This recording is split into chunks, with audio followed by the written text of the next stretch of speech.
السلام عليكم ورحمة الله تعالى وبركاته، متابعي القناة الكرام ومحبي كرة القدم. أقدم لكم موعد مباراة مانشستر سيتي والوداد المغربي. المباراة تأتي في إطار مباريات دور المجموعات الجولة الأولى للمجموعة السابعة جي، والتي تضم أيضا فريق يوفنتوس والعين الإماراتي. تقام المباراة على ملعب مرسيدس بنز يوم الأربعاء الموافق 18 يونيو 2025.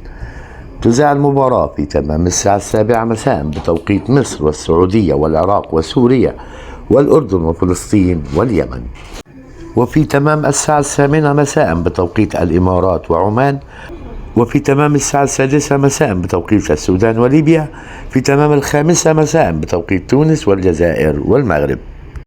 تذاع المباراة على قنوات MBC 1 وMBC 2 وMBC أكشن بتعليق فارس عوض وفادي العتيبي ومدحت شلبي، بالإضافة لمنصة شاهد.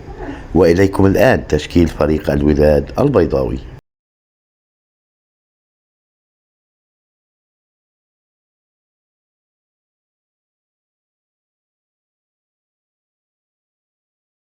والآن تشكيل فريق مانشستر سيتي.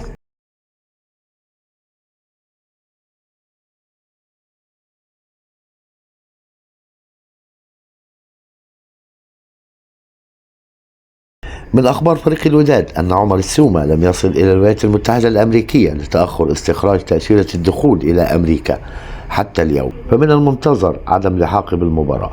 وفي النهاية تمنياتنا لفريق الوداد المغربي بالتوفيق، ولجميع فرقنا العربية التوفيق في هذه البطولة. وما تنسوش تقولوا لنا توقعاتكم لنتيجة المباراة، والاشتراك في القناة ليصلكم مواعيد المباريات العربية والعالمية. شكرا لكم وإلى اللقاء.